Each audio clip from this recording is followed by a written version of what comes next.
सादर जय जनेन. आज आपणा सर्वांसाठी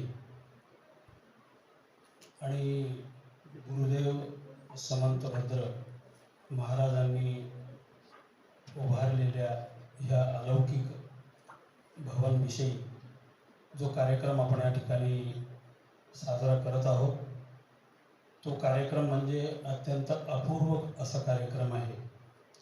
श्री महावीर ब्रह्मचारी आश्रम जैन गुरुकुल कारंजा लाड द्वारा संचालित Gurudev Samantabhadra centre for Jainism या भवनमध्ये आज आपण जो कार्यक्रम घेत आहोत त्या कार्यक्रमासंबंधीची रूपरेखा आपण थोडक्यात पाहणार आहोत. मी सर्व आमंत्रित वक्ते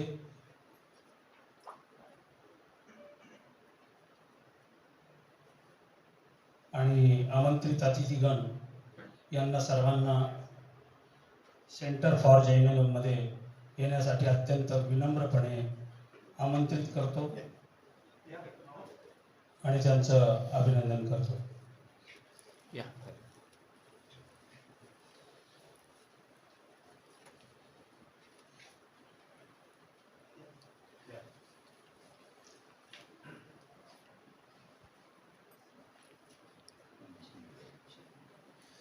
स्वागतम स्वागतम सुस्वागतम.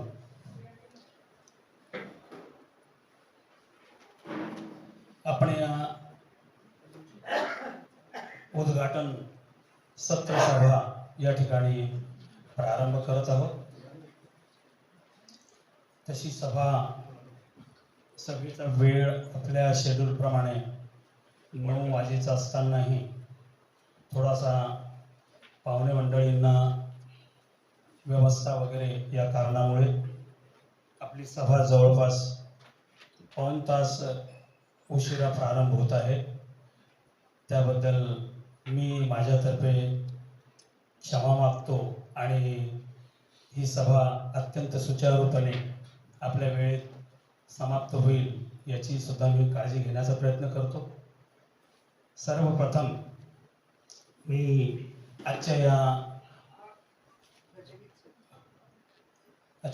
सर्वप्रथम आपण कार्यक्रमाच्या ध्वजगीताने प्रारंभ करूया. ध्वजगीत.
ध्वजगीतानंतर आपण आपल्या या उद्घाटन सत्राच्या प्रारंभ भूमिकेला सर्वप्रथम उद्घाटन सत्राचे अध्यक्ष म्हणून मी एक असे व्यक्तिमत्व या ठिकाणी आमंत्रित करत आहे की कदाचित कारंजावासियांना त्यांचा परिचय असेल नसेल किंवा त्यांना ऐकलं नसेल, परंतु असं एक अलौकिक व्यक्तिमत्व आहे ते म्हणजे या उद्घाटन सभेचे अध्यक्ष डॉक्टर उमेश बगाडे. डॉक्टर उमेश बगाडे यांना सरांना मी आमंत्रित करतो, त्यांनी यावं. डॉक्टर उमेश बगाडे, कदाचित नाव ऐकलं असेल आपण सर्वांनी, की हे एक विचारवंत इतिहासकार आणि मार्क्सवाद फुले आंबेडकरांवादांचे भाष्यकार, औरंगाबाद येथील डॉक्टर बाबासाहेब आंबेडकर मराठवाडा विद्यापीठातील इतिहास आणि प्राचीन भारतीय संस्कृती विभागात प्राध्यापक म्हणून निवृत्त फुले आंबेडकरांचा राष्ट्रवाद, ब्राह्मणी अब्राह्मणी, धर्म जाती संघर्ष आणि भारतीय प्रबोधन, महाराष्ट्रातील प्रभुत्व आणि जाती वर्ग प्रभुत्व, महात्मा ज्योतिराव फुले, दलित जाणीवेतील द्वंद्व, प्रभुत्व आणि प्रतिकार, वसाहतीत महाराष्ट्रातील शेतकरी संघर्षातील समूहभान, आत्मसन्मानाकडे नेणाऱ्या लढ्यांचे तत्वमंथन, डॉक्टर आंबेडकरांची जातीमीमांसा, ब्राह्मणी, पितृसत्तेचा विचारव्यूह इत्यादी पुस्तके आपल्या द्वारा प्रकाशित झालेली आहे. राष्ट्रीय आंतरराष्ट्रीय परिषदांमधून शोध निबंधाचे वाचन, तसेच विविध परिषदा, चर्चासत्र, संमेलन इत्यादीमधून सक्रिय सहभाग व ऐतिहासिक वैचारिक मांडणी त्यांनी केलेली आहे, असे आमच्या या उद्घाटन सत्राचे माननीय श्री डॉक्टर उमेश बगाडे त्यांनी आपलं स्थान स्वीकार केलेलं आहे. दुसरे ज्यांची प्रमुख उपस्थिती आहे, आदरणीय सन्माननीय आमचे डॉक्टर विद्याधरजी जोहरापूरकर.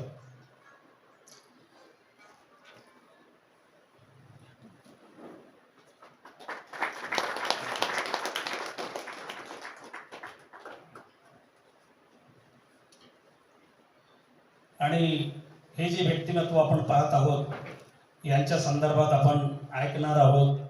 यांचंही मनोगत आपल्याला ऐकायला मिळेल. आपले जवळजवळ आज आणि उद्या जे सत्र आहे, त्या सत्राच्या माध्यमातून आपल्याला यांच्या व्यक्तिमत्वासंबंधी आपल्याला पाहायला मिळेल. मी प्रज्ञाताईंना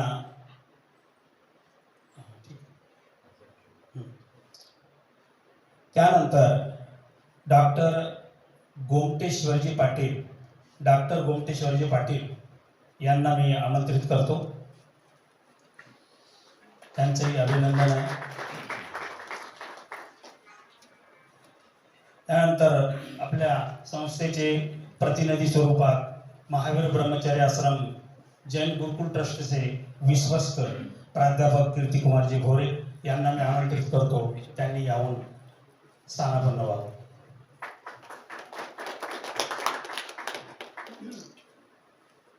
सर्वप्रथम डॉक्टर उमेश बगाडे यांच्या स्वागतासाठी मी आपल्या संस्थेचे विश्वस्त माननीय श्री कीर्तिभाऊ भोरे यांना आमंत्रित करतो. त्यांनी आजच्या अध्यक्ष डॉक्टर उमेश बगाडे यांचं अभिनंदन स्वागत करावं.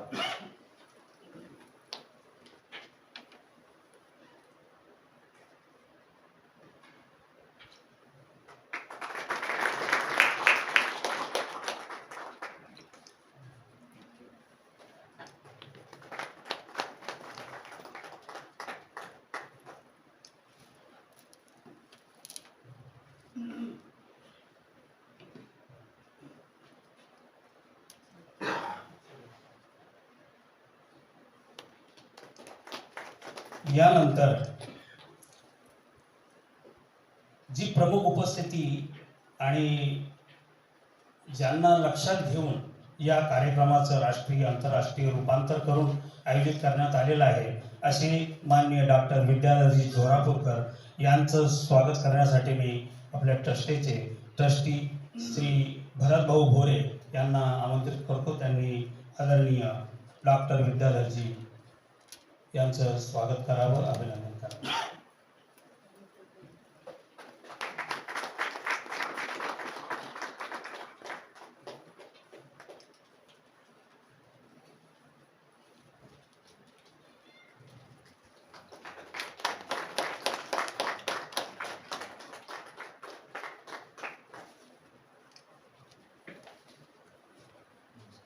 यानंतर डॉक्टर जे आपल्याला महान अशी उपस्थिती लाभलेली आहे, डॉक्टर गोमटेश्वर पाटील जयसिंगपूर डॉक्टर गोमटेश्वर पाटील जयशंपूर हे सुद्धा आपण जे आपलं व्यक्तिमत्व आहे ते व्यक्तिमत्व आणि त्यांना ऐकण्याचं जे सद्भाग्य आपल्या सर्वांना लाभणार आहे, त्यांचं स्वागत मी माननीय श्री राजाभाऊ डोंगावकर जे आपल्या महावीर ब्रह्मचारी आश्रम ट्रस्टचे ट्रस्टी आहेत त्यांना आमंत्रित करतो. आदरणीय डॉक्टर राजाभाऊ डोंगावकर, माननीय श्री डॉक्टर गोमटेश्वर सातगोंडा पाटील प्राध्यापक मराठी विभाग महावीर महाविद्यालय कोल्हापूर येथील असून महाराष्ट्रातील प्राकृत महाराष्ट्रीय अपभ्रंशपासून मध्ययुगीन मराठी व आधुनिक मराठी भाषा आणि साहित्य समृद्ध करण्यामध्ये मराठी जैन साहित्यांचे महत्त्वपूर्ण योगदान आहे. लेखन आणि संपादनामध्ये मराठी कादंबरी तत्व आणि सिद्धांत दर्या प्रकाशन पुणे, मराठी कादंबरीची उपयोजित समीक्षा दर्या प्रकाशन पुणे आणि मराठी भाषा सर्जन आणि उपयोजन सहलेखन दर्या प्रकाशन पुणे, मराठी जैन साहित्याचे स्वरूप भारती ज्ञानपीठ नवी दिल्ली अशा प्रकारचे प्रकाशनं त्यांचे अत्यंत प्रकाशित झालेले आहे. तशी भरपूर असे प्रकाशनं माझ्यासमोर यादी आहे, ती यादी थोडीशी समयाभावी मी या ठिकाणी त्यांनी महाराष्ट्र राज्य साहित्य आणि संस्कृती मंडळातर्फे प्रकाशित हस्तलिखित ग्रंथाचे संपादन सुद्धा केलेले आहे. त्यापैकी नावांचा उल्लेख मी करत आहे या ठिकाणी. रामायण भाग 4 आचार्य गुणकीर्ती, हरिवंश पुराण भाग 3 महाकवी जिंदासनामा, सुमती प्रकाश कवींद्र सेवक, यशोधर चारित्र गुणनंदी, सुदर्शन चारित्र वीरदास आणि आदिनाथ पुराण महीचंद्र, शील पताका महाकीर्ती, धनु परीक्षा विशाल कीर्ती, अष्टकर्म प्रकृती, यादव सूत आदी या ग्रंथाचं संपादन सुद्धा केलेलं आहे. हे सारे हे सर्वच्या सर्व खंड आपल्या जवळ आहेच. यानंतर आपल्या या ज्या कार्यक्रमाच्या दृष्टीनं आपण जे आलेले आहेत दुसरे पाहुणे त्यांना सुद्धा आपण या ठिकाणी आदरणीय डॉक्टर गजकुमारजी शहा नाशिक हे समोर त्यांनी आपलं स्थान ग्रहण केलेलं आहे. त्यांच्या स्वागतासाठी मी आदरणीय प्रमोद भाऊ चौरे आपले ट्रस्टी यांना आमंत्रित करतोय. त्यांनी स्वागत करावं.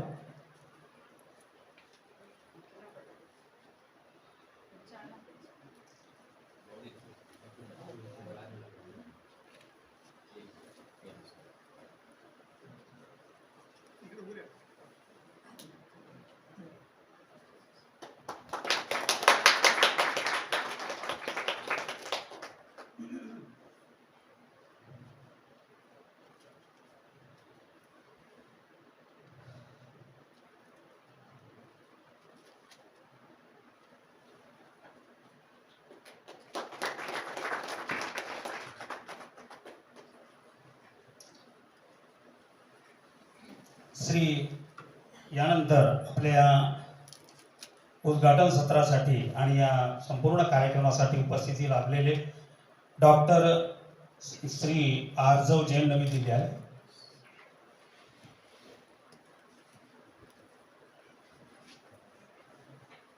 यांचं स्वागत अभिनंदन करेन मी परिमल भाऊ रुईवाले जे आपल्या ट्रस्टचे ट्रस्टी आहेत, सहमंत्री आहेत, त्यांना मी आमंत्रित करतो. आदरणीय परिमल भाऊ.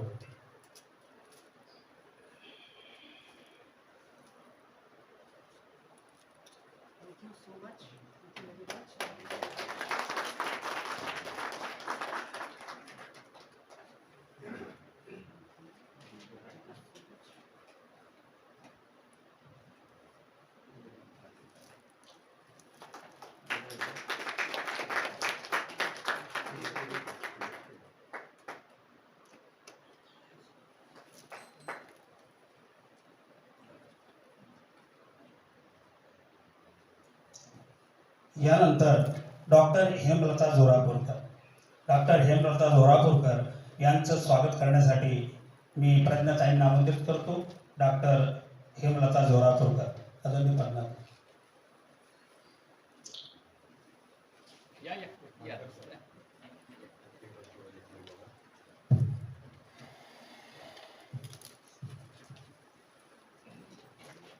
हेमलताताई सेवानिवृत्त प्राचार्य अहमदाबाद, मराठी विषयातून नागपूर विद्यापीठातून MA, MPhil, PhD व दक्षिण रणदिव यांची कविता आणि मराठी जैन अख्तार काव्य हे संशोधनाचे विषय त्यांचे राहिलेले आहे. अनेक शोध निबंधाची रचना लेखन आदी अभ्यासक्रम ग्रंथ प्रकाशित मराठी साहित्यामध्ये 3 विद्यार्थ्यांना PhDच्या मार्गदर्शक म्हणून आहे.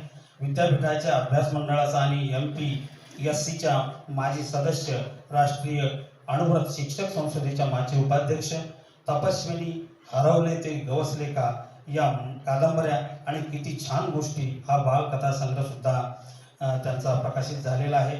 अनेक मराठी कथा आणि प्रवास वर्णने सुद्धा त्यांची प्रकाशित झालेली आहे. यानंतर मी आपल्या या सत्रामध्ये प्रमुख उपस्थिती डॉक्टर रुपेश मडकर यांचं स्वागत करण्यासाठी मी आपले संस्थेचे ट्रस्टी सुहास भाऊ चौरे यांना आमंत्रित करतो. त्यांनी डॉक्टर रुपेश मडकर यांचं स्वागत करा. डॉक्टर उद्धर भाऊ चौरे.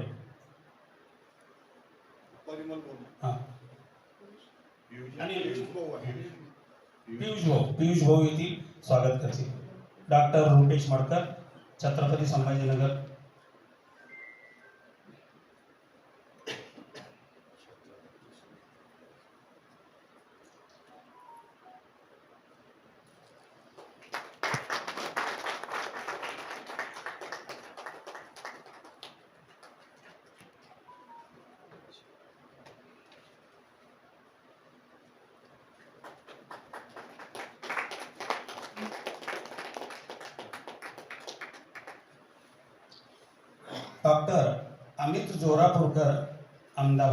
डॉक्टर अमित जोरापूरकर अहमदाबाद यांचं स्वागत करण्यासाठी मी परिमल भाऊला आमंत्रित करतो. त्यांनी स्वागत करावं. डॉक्टर अमित जोरापूरकर अहमदाबाद.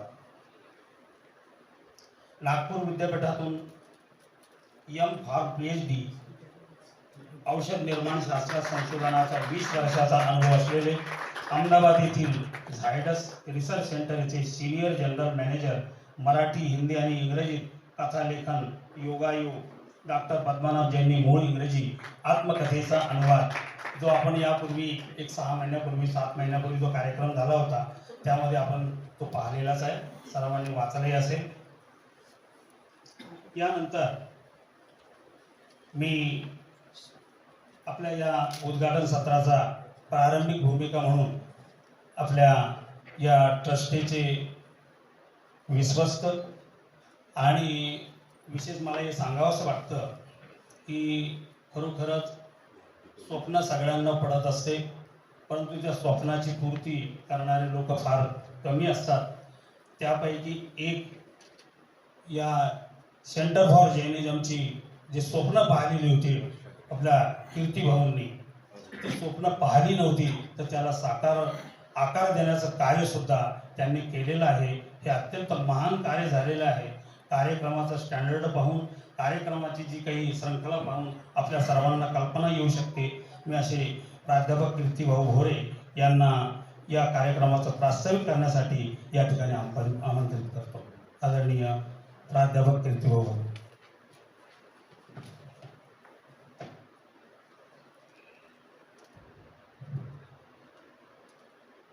पूज्य गुरुदेवांच्या चरणी त्रिवार नमस्कार. कार्यक्रमाचे माननीय अध्यक्ष बगाडे सर, आजचे keynote speaker doctor Gomtesh Patil, नव्वदीत एक तरुण व्यक्तिमत्व आमच्यासाठी प्रेरणास्थान आहे. प्रत्येकाला हवं असं वाटणारं हे व्यक्तिमत्व आपल्याला काहीतरी सांगतं आहे.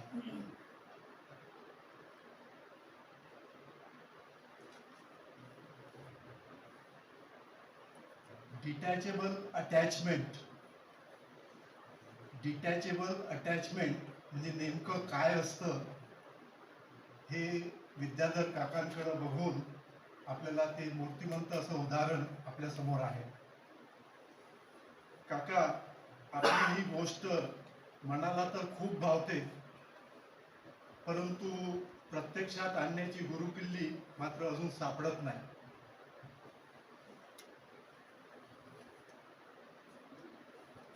एकदा काकांना सहज विचारलं, हे एवढं सगळं काम आपण कसं करू शकला, तेव्हा मिळालेलं उत्तर अंतर्मुख करणारं होतं. ते म्हणाले, हे सगळं सहजपणे झालं एवढंच. यात कर्तृत्व भावनेचेही नवलेश कुठे दिसत नाही. अशा या खऱ्या विद्याधराला, विद्येला हा ज्ञानोत्सव आज साजरा होत आहे असे मला वाटते. हा ज्ञानोत्सव आपल्यासाठी निरामय आरोग्य घेऊन येवो एवढीच शुभभावना. आजच्या या ज्ञानोत्सवात सहभागी झालेले विद्वद्गण डॉक्टर गजकुमार शहा, प्राध्यापक रुपेश मडकर सर, श्रीमती हेमलताताई जोरापूरकर, श्री आर्जव जैन, श्री अमित जोरापूरकर आणि डॉक्टर टिल्लो ब्रसेल्सवरला त्यांचंही प्रेझेंटेशन आपण इथे बघणार आहोत. आपण सर्व उपस्थित मान्यवर, कार्यकारिणीमधील माझे सर्व सहकारी, मी सर्वप्रथम संस्थेच्या आणि या सेंटरच्या वतीनं आपणा सर्वांचं या ज्ञानोत्सवात सहभागी झाल्याबद्दल मनपूर्वक स्वागत करतो. गुरुदेवांनी स्थापन केलेल्या या संस्थेत अकॅडमिक कार्यासाठी एक सेंटर निर्माण करण्याच्या कार्यकारिणीच्या निर्णयाला दिनांक 19/12/2023 योगायोगाने गुरुदेवांची जन्मजयंती दिनी मूर्त रूप आले आणि अवघ्या 3 महिन्यात या सेंटरमध्ये होत असलेला हा ज्ञानोत्सव 11वा कार्यक्रम आहे.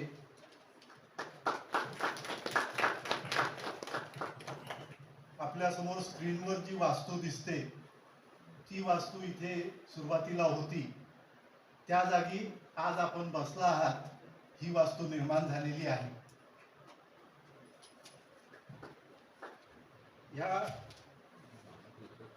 गेल्या 3 महिन्यामध्ये आम्ही जी काही एक कार्यक्रमाची शृंखला घेतलेली आहे त्याबद्दलचं थोडं प्रेझेंटेशन मी आपल्या पुढे करू इच्छितो. 19/12/23 रोजी उद्घाटन समारोह झाला. त्यामध्ये विजयात्यांचं आम्हाला आशीर्वचन प्राप्त झालं. डॉक्टर किरण जैन, अजित संघवे, जयंत किल्लेदार, प्रशांत संघे, अनिल जिंतूरकर हे सर्व मान्यवर उपस्थित होते आणि उत्साहात साजरा झालेला हा उद्घाटन समारोह. त्यानंतर त्याच दिवशी गुरुदेव समंतभद्र महाराजांची जयंती असल्याने श्री जितेंद्र राठी पुणे यांचं गुरुदेवांच्या एकंदर कार्याबद्दलचं प्रबोधन झालं आणि त्याच दिवशी अलौकिक जीवनयात्री गुरुदेव समंतभद्र या महानाट्याचं प्रयोग इथे करण्यात आला. त्याबद्दल मला बोलायची गरज आहे असं मला वाटत नाही. आपण सर्वांनी त्याचा अनुभव घेतलेला आहे. त्यानंतर 23/12/23 रोजी एक इफेक्टिव्ह कम्युनिकेशनचा कार्यक्रम हॉस्टेलच्या विद्यार्थ्यांसाठी आम्ही घेतला. त्यानंतर डॉक्टर पीटर लंडन युनिव्हर्सिटी हे खास सेंटरला व्हिजिट करण्यासाठी इथे आले होते. त्यांनी इथे असलेल्या हस्तलिखितांचं अवलोकन केलं. त्यानंतर 27 आणि 28 जानेवारी रोजी एक वर्कशॉप आपण अरेंज केलेलं होतं रिसर्च मेथोडॉलॉजीवर आणि त्यासाठी सुद्धा डॉक्टर वीरसागर जैन, लाल बहादूर शास्त्री युनिव्हर्सिटी दिल्ली आणि श्रीमती प्रज्ञाताई जैन पुणे यांचं मार्गदर्शन आम्हाला लाभलं. अतिशय उपयुक्त असं हे वर्कशॉप झालं आणि त्यातूनच ह्या सगळ्या ग्रुपची आणि ह्या ॲक्टिव्हिटीजची निर्मिती सुरू झाली. त्यानंतर मित्र एक सांगायला आनंद वाटतो, 5 फेब्रुवारी रोजी कारंजा येथील पाठशाळेतील लहान लहान विद्यार्थी या सेंटरला भेट देण्यासाठी आले. त्यांनी सेंटरमध्ये असलेले सगळे जे ग्रंथ आहे ती ग्रंथ वगैरे बघितली. मला त्यांच्याकडे बघितल्यानंतर असं वाटलं की याच्यातच कोणी एखादा विद्यार्थी दडलेला तर नाही, शक्यता आहे. त्यानंतर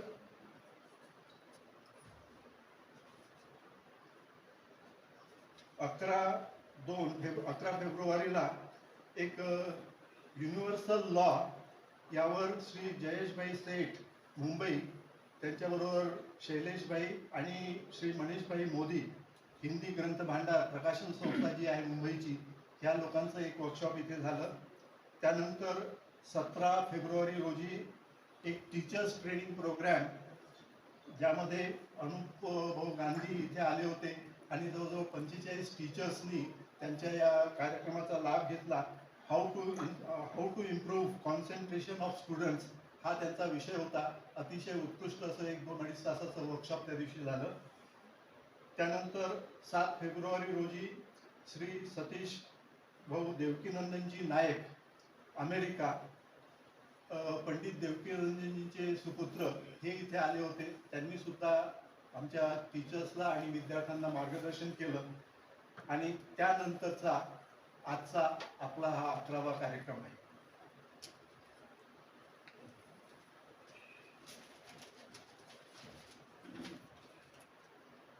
मित्रहो, यानंतरच्या काही कार्यक्रमाबद्दल थोडक्यात मी आपल्याला माहिती देऊ इच्छितो. विद्यार्थ्यांचे सॉफ्ट स्किल डेव्हलपमेंट आणि टीचर्स ट्रेनिंग हे रेग्युलर प्रोग्राम्स तर होणारच आहेत. त्याचबरोबर संस्थेचे माजी विद्यार्थी, आंतरराष्ट्रीय ख्यातीचे विद्वान डॉक्टर पद्मनाभजी जैनी यांच्या जन्मशताब्दी वर्षानिमित्त एक इंटरनॅशनल सेमिनारचं आयोजन आम्ही करण्याचं नक्की केलेलं आहे. अनेकांत आणि साधवाद एक व्यापक दृष्टिकोन यावर आपल्याला विचारमंथन करायचं आहे. फिलॉसॉफी आणि सायन्स याच्याशी आधारित एक कार्यक्रम घेण्याची आमची मनीषा आहे.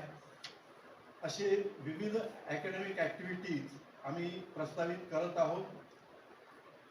त्यासाठी युवा पिढीनी आपल्या या धर्म आणि तत्वज्ञानाकडे आकर्षित व्हावं या दृष्टीने या कार्यक्रमांचं आयोजन करण्याचा आमचा मानस आहे. आणि या सेंटरच्या कामास पूर्णत्वास नेण्यासाठी काही गोष्टी राहिलेल्या आहेत, कामं सुरू आहेत. डिस्प्ले हॉल आहे, आम्हाला थोडंसं बाजूचा परिसर सुशोभित करायचा आहे, वरच्या मजल्याचं काम करायचं आहे आणि हे सगळे कार्यक्रम घ्यायचे आहेत.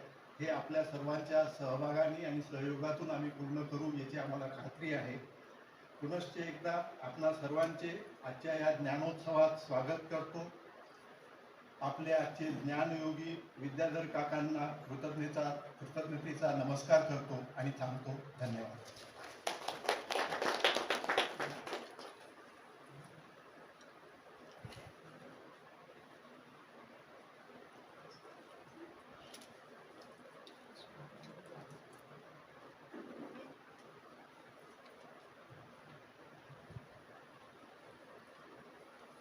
या गुरुदेव समंत भद्र सेंटर फॉर जैनिझम याची पूर्ण योजना, संपन्न झालेले कार्यक्रम, संपन्न होणारे कार्यक्रम आणि मूळ उद्देश, त्या कार्यक्रमाचं स्वरूप आपण प्रास्ताविकामधून आपल्या या जैन सेंटरचे स्वप्न पाहणारे आणि साकार करणारे असे आमचे कीर्तिभाऊ यांच्या माध्यमातून ऐकण्याचा प्रयत्न केला. मी यानंतर हा जो आपण जवळजवळ 2 दिवसाचा कार्यक्रम ठेवलेला आहे त्याचे मूळ स्रोत म्हणून आदरणीय डॉक्टर विद्याधरजी जोरापूरकर, ज्यांनी जैन भट्टारक परंपरेवर भरपूर सुंदर असं आदर्श असं कार्य केलेलं आहे आणि त्यांच्या कार्याच्या निमित्तानं आपण या ठिकाणी एकत्रित आलेलो आहोत.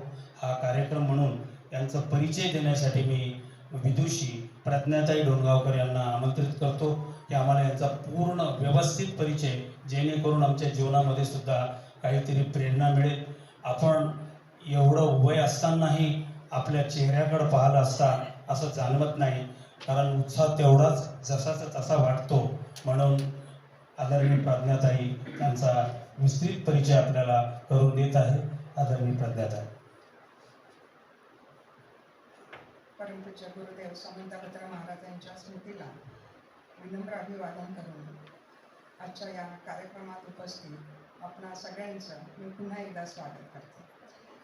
आदरणीय डॉक्टर श्री विद्याधरजी जोरापूरकर यांच्या अकादमिक कार्याच्या सन्मानार्थ श्री महावीर ब्रह्मचर्याश्रम जैन गुरुकुल संस्थेद्वारा संचालित Gurudev Samantabhadra centre for Jainism द्वारा आयोजित या चर्चासत्रामध्ये आज उपस्थित सन्माननीय अध्यक्ष डॉक्टर उमेशजी बगाडे, ज्यांच्या उपस्थितीमुळे या चर्चासत्राला विशेष गरिमा प्राप्त झाली आहे, असे आदरणीय डॉक्टर विद्याधरजी जोरापूरकर, या सत्राचे प्रमुख वक्ता डॉक्टर गोमटेश्वरजी पाटील, अन्य आमंत्रित विद्वान, संस्थेचे माननीय पदाधिकारी आणि उपस्थित बंधू भगिनी, सर्वांना सादर जय हिंद. डॉक्टर विद्याधरजी जोरापूरकर हे नाव शालेय वयातच घरातल्या वडीलधारी या मंडळींच्या चर्चेतून कानावर येत राहिलं होतं. ते प्रामुख्यानं त्यांच्या भट्टारक संप्रदाय या ग्रंथाच्या संदर्भात, त्या ग्रंथाच्या मौलिकतेच्या संदर्भात. काळाचा पट पुढे पुढे सरकत राहिला आणि कारण परत्वे वेगवेगळ्या लेखन संदर्भात हे नाव पुन्हा पुन्हा समोर येत राहिले. नंतर सन 2015 जानेवारीमध्ये तेच नाव, तीच चर्चा, तशीच चर्चा मी माझ्या घरी माझ्या समोर बसलेल्या एका तरुण बेल्जियन संशोधकाकडून श्री टिल्लो डेटिच यांच्याकडून हमारे गुरु या अत्यंत आदरपूर्वक संबोधनाच्या माध्यमातून ऐकत होते. पुन्हा जून 2015 बेल्जियममधील घेंट युनिव्हर्सिटीतील श्री टिल्लो डेटिच यांच्या केबिनमध्ये बसून तेच नाव, तशीच चर्चा, पुन्हा हमारे गुरु यांच्याबद्दल. बंधू भगिनींनो, या सर्व प्रसंगांमध्ये केवळ वर्षांचेच अंतर किंवा भौगोलिकच अंतर होते असे नाही. प्रत्येक वेळी संदर्भ बदलले होते, अभ्यासाच्या रुची बदलल्या होत्या, आकलनाचे जाणीवांचे परीघ विस्तारले होते आणि म्हणूनच प्रत्येक वेळी माझ्या मनात या व्यक्तिरेखीविषयीची जिज्ञासा आणि आदरभावना सतत वाढती होती, पण निकट संपर्क म्हणावा तसा आला नव्हता. पण नंतर सौभाग्याने सन 2021 मध्ये मला त्यांच्या समग्र व्यक्तित्व आणि कर्तृत्व यावर एक विस्तृत आलेख लिहिण्याची संधी मिळाली आणि त्यांच्या शतपैलू व्यक्तित्वाच्या निकट परिचयाने स्तिमित होऊन या विद्याधराच्या ज्ञानसाधनेसमोर मी नतमस्तक झाले. प्रस्तुत इथे संक्षिप्त परिचय देते, कारण विस्तृत परिचय हा खरोखरच खूप विस्ताराचा आहे. नागपूरच्या लाडपुरा प्रभागातील बघेरवाल जैन श्रावक श्री पासूसा जोरापूरकर व धर्मपत्नी सौ अंजनाबाई या दाम्पत्याचे दुसरे सुपुत्र म्हणजे स्वनामधन्य विद्याधरजी. जन्म दिनांक 28 जुलै 1935. माता पिता बुद्धिमान व वाचनप्रेमी. आजोबा श्री नेमासावजी जोरापूरकर हे स्वाध्यायपरायण व वैद्यज्ञान संपन्न होते. त्यांच्या स्वतःच्या ग्रंथालयात त्यावेळी जवळपास 2000 पुस्तके, नियतकालिके होती. शिवाय घराला लागूनच असलेल्या मंदिराच्या वाचनालयात विपुल मराठी साहित्य होते. किशोरवयीन विद्याधराच्या ठाई मुळातच वाचन वेळ होतं आणि आता त्याला सहजच भरपूर खुराक मिळत राहिला. भावी आयुष्यातील बौद्धिक आणि वैचारिक जडणघडणीचा दृढ पाया याच वाचन संस्काराने रचला गेला असे म्हणण्यास हरकत नाही. इतिहासाची रुची आणि संशोधन वृत्तीचे बीजारोपण देखील याच काळात झाले. निसर्गतःच विद्यार्थ्यांना कुशाग्र बुद्धिमत्ता आणि स्मरणशक्ती याची देणगी लाभली होतीच. तिला आता सजग जिज्ञासा आणि चौफेर वाचन यांची पूरक जोड मिळू लागली. त्याचा परिपाक असा की शालेय वयातच त्यांनी शोध निबंध लिहिण्यास सुरुवात केली होती. सन्मतीसारख्या नियतकालिकातून ते त्यावेळी प्रसिद्धही होऊ लागले होते. डॉक्टर उपाध्ये, पंडित नाथुरामजी प्रेमी यांच्यासारख्या तत्कालीन ज्येष्ठ विद्वानांनी त्यांच्या या लेखनाची एका शाळकरी मुलाच्या लेखनाची आवर्जून दखल घेतली, यावरून त्यांच्या प्रारंभिक लेखनाचीही गुणवत्ता आपल्या ध्यानात येऊ शकते. आता वेळ होती संशोधन क्षेत्रात प्रवेश करण्याची. नागपूर येथील हिस्लॉप कॉलेज व मॉरिस कॉलेजमध्ये महाविद्यालयीन शिक्षण घेत असतानाच त्यांना व्याख्याने देण्यासाठी आमंत्रित केले जाऊ लागले. त्याचवेळी जिज्ञासेपोटी त्यांनी जैन संस्कृतीमधील भट्टारक परंपरेविषयी माहिती एकत्रित करण्यास प्रारंभ केला होता. होता होता वहीची 700 पाने भरतील एवढी सामग्री संकलित झाली. नंतरची MA पदवी परीक्षा संस्कृत विषयात सुवर्ण पदक मिळवून उत्तीर्ण होण्याआधीच विद्याधरजींचा शोध प्रबंध लिहून तयार होता. कुणाही मार्गदर्शकांच्या मदतीशिवाय पूर्णतः स्वयंप्रज्ञेने. महामहोपाध्याय डॉक्टर मीराशी यांनी मार्गदर्शक पदाची केवळ औपचारिक जबाबदारी स्वीकारली आणि सन 1959 मध्ये म्हणजे वयाच्या अवघ्या 24व्या वर्षी विद्याधरजींना त्यांच्या भट्टारक संप्रदाय या प्रबंधासाठी नागपूर विद्यापीठातर्फे डॉक्टरेट उपाधीने सन्मानित करण्यात आले. जैन संस्कृतीच्या पाऊलखुणा शोधण्याच्या दृष्टीने हा प्रबंध एक अत्यंत मौलिक योगदान म्हणावे लागेल. आजही हा प्रबंध या क्षेत्रात संशोधन करणाऱ्या देश विदेशातील अभ्यासकांसाठी एक महत्त्वपूर्ण प्रमाणित असा संदर्भ ग्रंथ मानला जातो.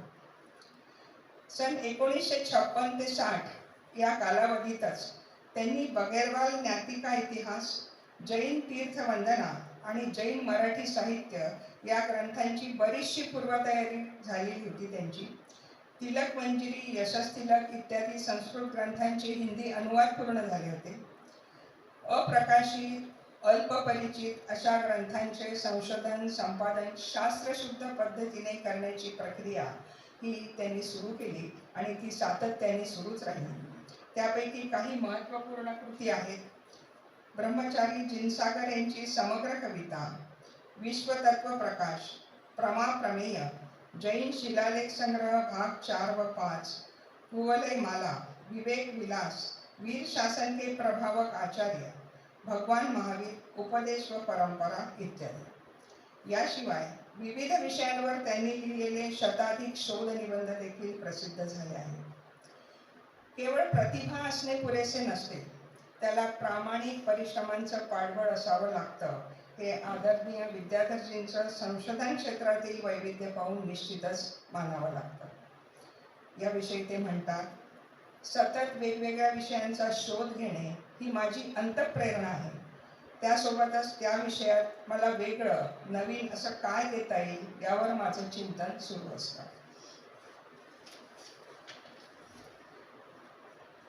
नागपूर महाविद्यालय नागपूर येथे संस्कृत विषयाचे लेक्चरर म्हणून त्यांची अध्यापन कारकीर्द सुरू झाली.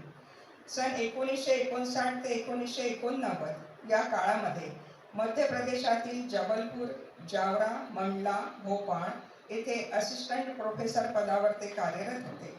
सन 1989 मध्ये मध्य प्रदेशातील केवलारी येथील शासकीय महाविद्यालयातून प्राचार्य पदावरून ते सेवानिवृत्त झाले. स्वीकृत कार्यक्षेत्र जे निवडलेलं होतं त्याच्या अनुषंगाने अनेक विषयांचा व्यासंग विद्याधरजींनी रुचीपूर्वक वाढवत नेला. अनाग्रही आणि संतुलित असा दृष्टिकोन हाच संशोधन कार्याचा पाया असतो हे जाणून त्यांनी जैन दर्शनासोबतच हिंदू, बौद्ध, शीख, इस्लाम, पारशी, हिब्रू, ख्रिश्चन इत्यादी दर्शनांचेही सखोल अध्ययन केले. त्यामुळे विविध विचारधारांचं एक विशाल क्षितिजपट त्यांच्यासमोर उलगडत होता. त्यातूनच मग पाली, प्राकृत, संस्कृत, हिंदी, मराठी, गुजराती, कन्नड, उर्दू अशी बहुभाषिक निपुणता प्राप्त झाली. संशोधनाच्या निमित्ताने भरपूर प्रवास झाला. त्यामुळे निरनिराळ्या ठिकाणच्या स्थानिक लोकसंस्कृती, बोलीभाषा यांचाही परिचय होत गेला आणि म्हणून त्यांचं भाषिकदृष्ट्या समृद्ध असं जे व्यक्तिमत्व आहे तो या सर्वांचा परिपाक आहे. भाषेसोबतच फायनान्स व अकाउंट्स या गणिती क्षेत्रातही त्यांचा हातखंडा आहे. मुलांच्या उद्योग व्यवसायातील ही जबाबदारी ते आतापर्यंत सांभाळीत होते. अर्थकारण, राजकारण, समाजकारण, क्रीडा क्षेत्र यातील चालू घडामोडींची अद्ययावत माहिती त्यांना आवडीने असते अगदी. शिवाय स्वयं अध्ययनातून त्यांनी होमिओपॅथी व ज्योतिषशास्त्राचाही उत्तम व्यासंग केला आहे. चित्रकला, कॅरम, बुद्धिबळ आणि पोहणे या आवडत्या छंदांमध्ये ते पारंगत आहेत. महत्त्वाचं म्हणजे वयाच्या 90तही त्यांच्यापाशी असणारी अतूट आणि खणखणीत अशी संदर्भांची स्मरणशक्ती आवर्जून उल्लेख करण्यासारखीच आहे.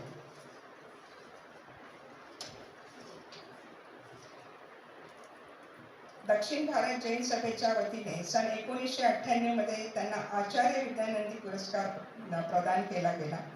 कालिदास संस्कृत विद्यापीठाच्या वतीने सन 2003 मध्ये प्राच्य भाषा विशारद पुरस्कार, सन 2001 मध्ये अखिल भारतीय दिगंबर जैन बघेरवाल संघाच्या वतीने बघेरवाल रत्न पुरस्कार इत्यादी महत्त्वाचे पुरस्कार देऊन डॉक्टर विद्याधरजींच्या ज्ञानसाधनेचा गौरव करण्यात आला आहे.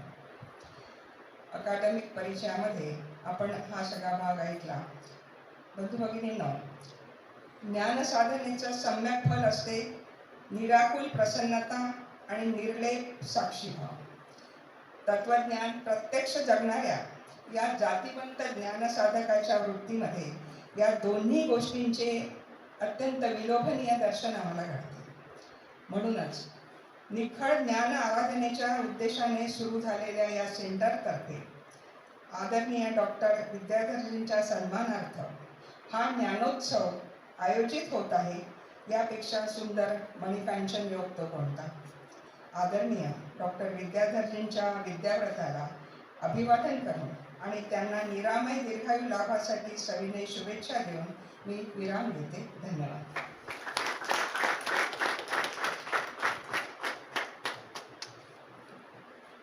आत्ताच आपण सर्वांनी आदरणीय डॉक्टर विद्याधरजी जोरापूरकर नागपूर यांचा सविस्तर परिचय, त्यांचं कार्य, कौटुंबिक परिचय आदी सर्व विस्ताराने ऐकण्याचा प्रयत्न केलेला आहे. त्यांचं मनोगत आपण ऐकणार आहोत, परंतु उद्या ऐकणार आहोत. आज तर ऐकणार नाही आहे त्यांचं मनोगत. ते त्यांच्या मनोगतामधून आपल्याला कोणती प्रेरणा देतील. या कार्यक्रमानंतर मी आमंत्रित करतो आजच्या सभेचे अध्यक्ष. असं आहे, प्रोटोकॉलप्रमाणे बीज भाषणापूर्वी अध्यक्षीय भाषण होत असते. म्हणून या उद्घाटन सभेच्या अध्यक्ष महोदयांच्या व्याख्यानासाठी मी त्यांना आमंत्रित करतो. ते आहे डॉक्टर उमेश बगाडे. एक चांगले विचारवंत आहे, इतिहासकार आहे. राष्ट्रीय आंतरराष्ट्रीय परिषदामधून ज्यांचे शोध निबंधाचे वाचन होत असते असे डॉक्टर उमेश बगाडे औरंगाबाद यांना मी आमंत्रित करत आहे. त्यांनी आपलं अध्यक्षीय भाषण प्रारंभ. मंचावरील आदरणीय विद्याधरजी जोरापूरकर, ज्यांनी जैन साहित्य, मराठी जैन साहित्य भाषांतरित संपादित करून बाहेर आणलं, निर्देशक पाटील आणि मित्रांनो, जोरापूरकरांचं काम समजून घ्यायचं असेल आपल्याला तर मुख्यतः इतिहासाचा पट कसा उभारायला हे माहिती असणं गरजेचं आहे. आपल्याकडं इतिहासाचं भानच नव्हतं, भारतीयांना इतिहासाचं भानच नव्हतं असा आरोप ब्रिटिशांनी केला. आणि ज्याला आपण आधुनिक इतिहास ज्ञान म्हणतो त्या इतिहास ज्ञानाची सुरुवात, ज्याचा उल्लेख झाला त्याच्यापैकी एक महत्वाचे विद्वान आहे कोट्स नावाचे. त्यांनी एक महत्वाचा निबंध लिहिला आणि त्यात असं म्हटलंय की युनिव्हर्सल हिस्ट्री, वैश्विक इतिहासाचं परिमाण, जे हेगेल नावाच्या विचारवंतानं जर्मनीमध्ये सादर केलं, तो युनिव्हर्सल हिस्ट्रीचा, वैश्विक इतिहासाचा पॅराडाईम हा भारतामध्ये जैन तत्वज्ञानामध्ये आहे असं प्रतिपादन त्यांनी. वैश्विक इतिहास उभा करण्यासाठी आवश्यकता इतिहासाचं तंत्र काय आहे, इतिहासाच्या तंत्रामध्ये काळ आणि स्थळ याचा विवक्षित उल्लेख लागतो. स्थळ काळाच्या विवक्षित उल्लेखाशिवाय इतिहासच बनत नाही. आणि त्यामुळं त्याचंही प्रतिपादन असं आहे की ज्याला आपण लोकलायझेशन म्हणतो, म्हणजे स्थानिकता म्हणतो, त्या स्थानिकतेच्या इतिहासानं संपन्न असलेली इतिहासाची जाणीव ही जैन तत्वज्ञानात आहे असं तुम्ही सांगितलं. अर्थातच तुम्हाला हे माहिती असलं पाहिजे की जेव्हा ब्रिटिशांनी इतिहास द्यायला प्रारंभ केला तेव्हा त्यांच्या समोर एक प्रयोजन होतं.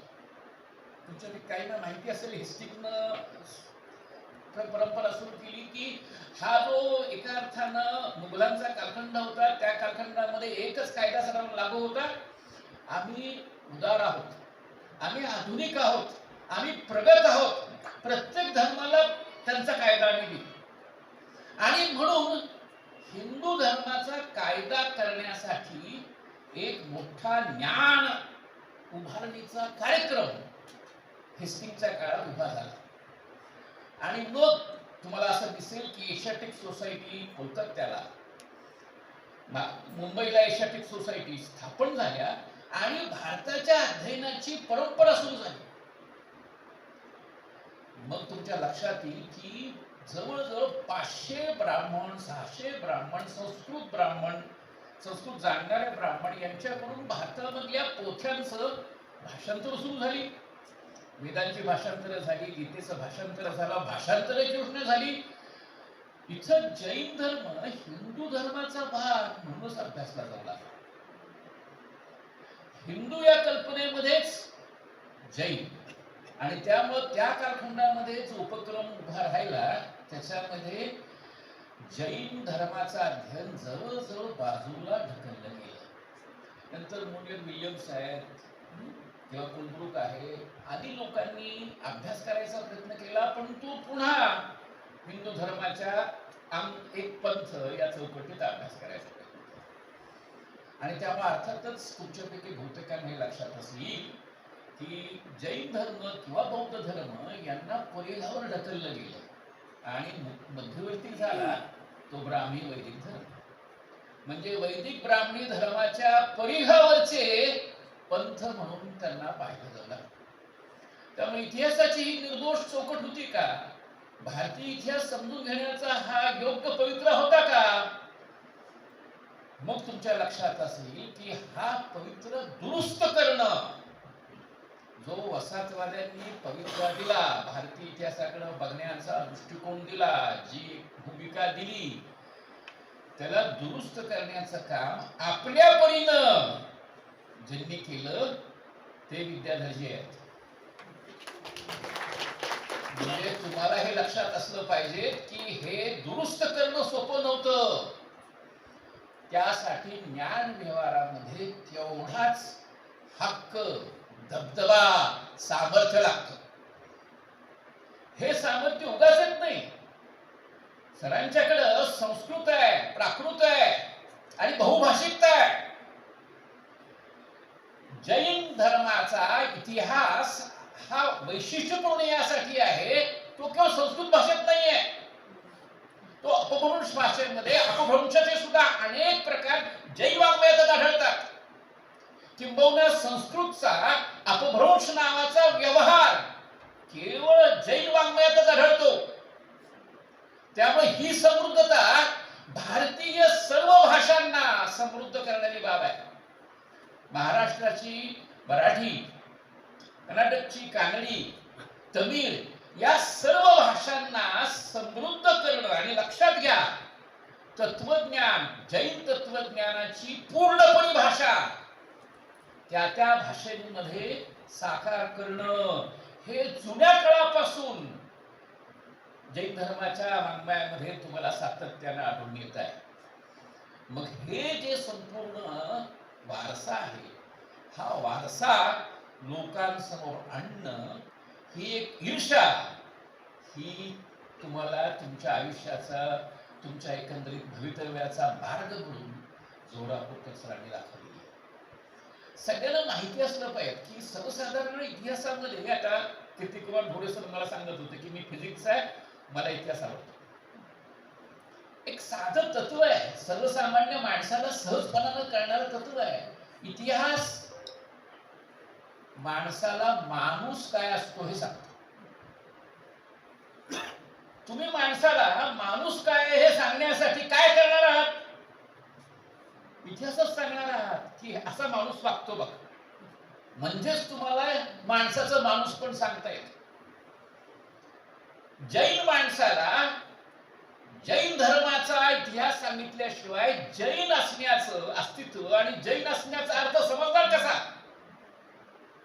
त्या कालखंडामधले जे अनेक विद्वान होते त्या विद्वानांनी ही ईर्षा घेतली होती आणि हे ईर्षा आपल्या संपूर्ण जीवनाचं सार बनवणं आणि त्यातून हे संपूर्ण ज्ञान जे आहे ते ज्ञान लोकांपर्यंत नेणं हे अत्यंत कष्टसाध्य आहे.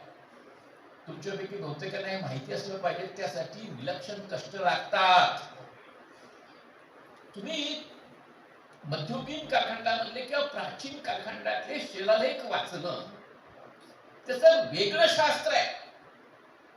इपिग्राफी हे वेगळं शास्त्र आहे.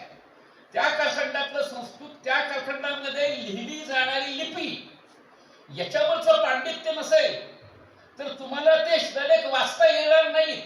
सरांनी सर्व जैन शिलालेख हे वाचून त्याचं अंकन करून निर्दोष पद्धतीनं तो वारसा आपल्याला दिलेला आहे. आपल्याला कळणार नाही हे ग्रंथ नुसते पाहून करणार नाही. ग्रंथ उभा करण्यासाठी लागणारे कष्ट हे तुम्हाला कल्पना येणार नाहीत. ते कोणत्याही प्रकारचा, जसं वर्णन छान केलं त्यांनी, अनअटॅच्ड अटॅचमेंट, परंतु त्यांनी हे अपार कष्ट केलेले आहेत. शिलालेख वाचणं सुलभ काम नाही. मध्ययुगीन पोथ्यांच्यामध्ये असणारी वळणं, लेखनाची वळणं वेगवेगळ्या कालखंडात वेगवेगळी आहेत. लिपी म्हणून झालेले बदल वेगवेगळ्या कालखंडात वेगवेगळे आहेत. हे लिपीमधले बदल जाणून घेतल्याशिवाय अचूकपणानं प्राकृत पोथ्यांचे अर्थही लावता येत नाही. मग ते अर्थ लावणं आणि त्यांचा जसा आहे तसा संहिता म्हणून तुम्हाला देणं, त्यांचं वाङ्मय तुम्ही बाहेर ठेवलेलं आहे जरूर बघा. हे सगळं वाङ्मय उभं करण्यासाठी अपार कष्ट आहेत आणि हे कष्ट यासाठी आहेत की नेमकं जैन असणं म्हणजे काय आहे हे तुम्हाला या सर्व त्यांच्या ग्रंथांमधून समोर येतं. मी इतिहासाचा विद्यार्थी आहे. मी तुम्हाला सांगेन की इतिहासाच्या एकंदरीतच योजनेमध्ये कळत नकळत प्रभुत्वाचे आकृतिबंध असतात. आमचा इतिहास हा वसाहतवादी प्रभुत्वानी आणि दुसऱ्या बाजूला ब्राह्मणी प्रभुत्वानी आणि पुरुषाच्या प्रभुत्वानी उभा राहिलेला आहे. आमच्या इतिहासामध्ये म्हणजे इतिहासाची जी काही योजना आम्ही सांगतो आहोत, जे काही इतिहास आम्ही वस्तुनिष्ठ म्हणून तुम्हाला सांगतो आहे, त्याच्यामध्ये कर्तृत्व जेव्हा सांगायचा मुद्दा येतो तेव्हा राजवाड्यांचं कर्तृत्व किंवा ब्राह्मणांचं कर्तृत्व, हा मुनी, हा अमुक, हा शास्त्री, तो फलाना, यांचंच कर्तृत्व सांगतो आहे. आणि त्यामुळं भारताचा इतिहास हा जर दुरुस्त करायचा असेल, आपल्याला खराखुरा इतिहास जाणायचा असेल, तर मी तुम्हाला खात्रीनं सांगेन की जे परिघावर ढकलले गेलेले भारतामधले प्राचीन धर्म संप्रदाय आहेत त्यांच्यामध्ये लिहिली गेलेली साधनं ही वापरणं गरजेचं आहे. म्हणजे बौद्ध आणि जैन साधनांच्या अभ्यासाशिवाय भारताचा निर्दोष इतिहास संभवत नाही. त्यामुळं जोहरापूरकरांचं मोठं काम काय, तर यामुळं भारताचा इतिहास दुरुस्त करण्याची संधी प्राप्त होती. एकांगी इतिहासाचा जो एका अर्थानं असंतुलन आहे, शब्द वापरला संतुलितता, ही संतुलितता प्रस्थापित करण्यासाठी हा इतिहासाचा व्यासंग गरजेचा आहे. विशेषतः मुक्तेश्वर सरांचं जे काम आहे ते काम यासाठी मी कौतुकाने घेतो आहे की त्यांनी जे मध्ययुगीन पोथ्या, विशेष करून जैन पोथ्या, हे मराठी पोथ्या ज्या प्रकाशित केलेल्या आहेत त्याच्यामुळं महाराष्ट्राचा मध्ययुगीन इतिहास कन्स्ट्रक्ट करणं, उभा करणं, रचणं हे आता शक्य झाले. अदरवाईज केवळ मराठ्यांच्या इतिहासाची साधनं आणि केवळ एका अर्थानं संत महंतांचे चरित्र किंवा वाङ्मय याच्या पलीकडे साधनं नव्हती. आता जर तुम्हाला मध्ययुगीन महाराष्ट्राचा इतिहास नीटपणाने लिहायचा असेल तर हे सगळी साधनं उपलब्ध आहेत. त्यामुळे हे अतिशय वेलकम, म्हणजे ज्ञान व्यवहारामध्ये असं कष्ट करून लिहिणं हे फार महत्वाची गोष्ट आहे. मला लाज वाटते की सरांचा परिचय मला फार उशिरा झाला. मेनस्ट्रीम नसणं, जैन वाङ्मय फक्त जैन धर्माचं म्हणून पाहिलं जाऊ नये. शेवटी इतिहास असतो, मानवी इतिहास असतो. केवळ जैनांचा इतिहास असत नाही, केवळ जर्मनांचा इतिहास असत नाही, तो मानवी इतिहास असतो. आणि तो मानवी इतिहास असल्या कारणामुळं जैन इतिहासाचं इतकं व्यापक, एका अर्थानं परंपरेतून आलेलं प्रभावी आणि गौरवशाली पान इतिहासाच्या जर मूळ स्ट्रीम मध्ये नसेल तर तो इतिहास हा वस्तुनिष्ठ म्हणून आपल्याला स्वीकार करणार नाही ना, तो समग्र इतिहास आहे म्हणून स्वीकारता येईल. त्यामुळे इतिहासाला समग्र करायचं असेल आणि वस्तुनिष्ठ करायचं असेल तर तुम्हाला अशा प्रकारचा ज्ञानाचा व्यासंग नितांत गरजेचा आहे. आणि मी खरं तर भाग्य मानत नाही, मी अत्यंत विज्ञानवादी आहे, पण मी म्हणेन की खरोखरच मी भाग्यवान यासाठी आहे की जोरापूरकरांच्या या आदरासाठी तुम्ही मला अध्यक्ष म्हणून निवडले नाही, की ज्यांनी अख्खं आयुष्य हे पूर्णतः ही ज्ञानईर्षा घेऊन संपूर्ण आयुष्य घालवलं. भट्टारक परंपरेवरचं त्यांचं काम तुम्हाला जेवढं माहिती आहे तेवढंच अन्य कामं पण तितकीच महत्वाची आहेत, कारण त्याच्यामध्ये कष्ट अपार आहेत आणि त्याला कोणीही किंमत देत नाही. तुमच्यापैकी अनेकांना माहिती असेल की संपादित ग्रंथ काढला तर संपादक कोण आहे याचं सुद्धा कधी कधी लोक विचार करत नाही. ग्रंथाचा संदर्भ देतात, काम निभवतात. तो माणूस जो संहिता संपादन करतो, जो त्यांचं अंतरंग परीक्षण बहिरंग परीक्षण करतो, जो संहिता तपासून एका अर्थात निर्दोष संहिता देतो, त्याचं फारसं दखल घेतली जात नाही. हे सुद्धा काम त्यांनी अपार कष्टाने केलेलं आहे. आणि म्हणून सरांचा गौरव, आणि तो गौरव सुद्धा ज्ञानालाच होऊ शकतो. म्हणून त्यांच्या गौरवार्थ तुम्ही जो हा ज्ञानाचा समारंभ आरवलेला आहे त्याच्याबद्दल मी तुमचंही कौतुक करतो. आणि अध्यक्षांनी थोडंच बोलावं, अल्पच बोलावं म्हणून थांबतो. धन्यवाद.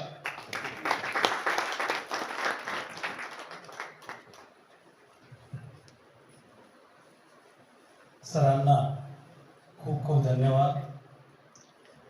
आम्हाला तर अध्यक्षीय भाषण म्हणून त्यांनी खरोखर अध्यक्षीय भाषणच केलं असं मला वाटू लागलं. थोडंसं विश्लेषण अजूनही झालं असतं तर चालत होतं. तरी ठीक आहे, आपण परत सरांचा लाभ घेणारच आहोत. यानंतर